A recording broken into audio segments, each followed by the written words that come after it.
Programme के तवज्जुह से मैं आपकी तवज्जो एक इंतहाई अहम मौजू की जानिब मबज़ूल करवाना चाहता हूँ। हमने सुना और पढ़ा है कि किसी भी रियासत के 3 इदारे होते हैं, चाहे वो जमहूरी निज़ाम हो, चाहे वो सदारती निज़ाम हो या कम्युनिज्म निज़ाम। नंबर 1 पार्लियामेंट यानी कि मुकद्दमा कानून साज असेंबली। नंबर 2 इंतजामिया यानी कि वज़रा या काबीना। नंबर 3 इंतहाई अहम इदारा जो कि अदलिया है, जो रियासत में इंसाफ, अदल और इंसाफ कायम करता है। चौथा मीडिया को रियासत का सुतून कहा जाता है, लेकिन मुल्क पाकिस्तान में हमारे सबसे अहम इदारे सुप्रीम कोर्ट के अहकाम की ऐसी धज्जियां बिखेरी जाती है जिसकी कोई दुनिया में मिसाल नहीं मिलती। अगर रियासत से सिर्फ कानून खत्म कर दिया जाए तो रियासत का तस्वुर ही बाकी नहीं रहता। जी बिल्कुल नाज़रीन, अब हम आते हैं नुक्ते पर। सुप्रीम कोर्ट ने अहकाम जारी किए हैं कि कोई भी सरकारी मुलाजिम या अफसर एक महकमे से दूसरे महकमे में मुंतकिल नहीं हो सकता। ये देखिए, ये सुप्रीम कोर्ट का नोटिस लेटर है, लेकिन अफसोस और अफसोस वतन अजीज में करप्ट अफसरान ने सुप्रीम कोर्ट के अहकाम को बालाइताक रखते हुए न सिर्फ सुप्रीम कोर्ट के अहकाम की धज्जियां बिखेर बल्कि मुल्क के खजाने तक खाली कर दी। एक नाम हमारे सामने आया है, सोहेल अहमद खान, जो कि मलीक डेवलपमेंट अथॉरिटी में साबिक डायरेक्टर अपॉइंट हुए। लोकल गवर्नमेंट ने इसका बयानिया दिया है कि वो लोकल गवर्नमेंट में 16 ग्रेड के अफसर भर्ती हुए, लेकिन वो न जाने 3 से 4 साल में कैसा उन्होंने कारनामा अंजाम दिया जो इस कलील अरसे में एक के बाद एक ओहदे पर तरक्की करते गए। गौर और फिक्र की बात यह है हमारे लिए कि इस कलील अरसे में सोहेल खान और बाबू ने इस कदर तरक्की कैसे कर ली। तहकीकात की जाएगी तो मालूम होगा कि मजीद इसके साथ और भी अफराद जुड़े हुए होंगे।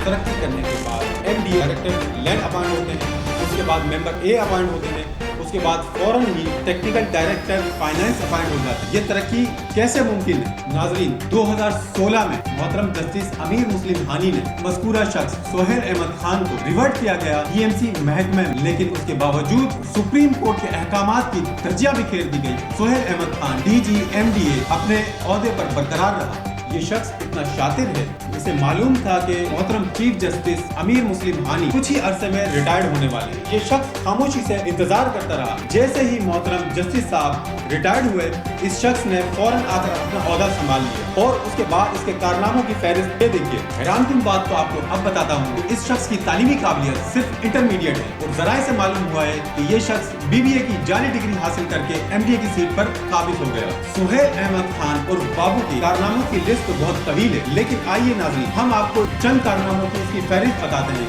इसके चंद कारनामे, जिसमें से सबसे पहला कारनामा, सोहेल अहमद खान ने बतौर डायरेक्टर जनरल MDA अपने ही लोगों को टेंडर नोटिस जारी किया, अपने ही घर का। और नाज़रीन, आप देख सकते हैं ये डॉन न्यूज़ का इसमें टेंडर नोटिस आपके सामने है। इस टेंडर नोटिस की तारीख है 11 अगस्त 2014। इसके साथ ताउन करने वाले शख्स अशखास के नाम है इमरान शेख, अख्तर म्यू स्टेट डायरेक्टर लैंड, आगाज मीर डिप्टी डायरेक्टर शालतीफ town, Atiq uddin Sheikh deputy director तेसर town, Asadullah deputy director new Malik. ये सारे वो साथी हैं इसके करप्शन में इसके साथ मुलविस हैं। तैनाती के बाद सोहेल अहमद खान ने इदारे में बेहतरीन कारकर्दगी दिखाई, लेकिन इसके फौरन ही बाद करप्शन की आगाज हुआ और उसने अपने रिश्तेदारों, अपने साले, सालियों, भांजे, भतीजों और अपने तमाम रिश्तेदारों को डायरेक्ट 16 ग्रेड पर भर्ती किया।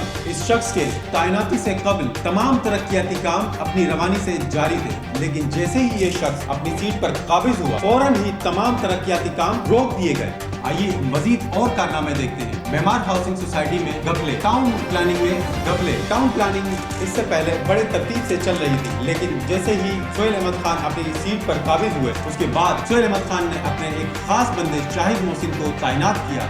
उसके बाद से टाउन प्लानिंग में मिली भगत करके 50% कमीशन हासिल किया गया और जमीनें बेच दी गई, जिसमें सोहेल अहमद खान का हिस्सा 50% मुकर्रर हुआ। इसके अलावा मेमार हाउसिंग सोसाइटी में कमर्शियल प्लाट्स को तब्दील करके, जो कि कानून के मुताबिक ऐसा मुमकिन नहीं है। मेमार हाउसिंग सोसाइटी के कर्ता धर्ता रशीद मेमार, जो कि MDA की कंसल्टेंट एजेंसी पैरागॉन के भी मालिक हैं, उनके साथ सोहेल अहमद खान की शराकत दारी के साथ 25% सोहेल अहमद खान ने हासिल किया, जिसमें प्लाटों की तरतीब को तब्दील किया गया, पार्कों की जमीन को WS के प्लाट और SB के प्लाट को काट कर कमर्शियल डिक्लेयर कर दिया गया और उसमें 25% शराकत दारी हासिल की। हैरत की बात यह है नाज़रीन, इतने सारे मामला होने के बावजूद हमारी नैब, हमारे मुताल्लिका इदारे और एंटी करप्शन बिल्कुल ही ना आशना रहे। आखिर ऐसा क्यों? इस शख्स ने इस हद तक करप्शन की, लेकिन इसके बावजूद हमारी नैब ख्वाब गफलत की नींद سو رہی ہے. آخر ایسا کیوں؟ کیا اس شخص کو کسی ایسے شخص کی سرپرستی حاصل ہے جو نیب کو بھی چیلنج کر رہا ہے, سپریم کورٹ کو بھی چیلنج کر رہا ہے؟ آخر یہ ایک ہمارے لیے سوالیہ نشان ہے. آپ بھی سوچیں, میں بھی سوچتا ہوں. اسی کے ساتھ اپنے میزبان عبدالرزاق سیٹھی کو اجازت دیجیے. پاکستان زندہ باد.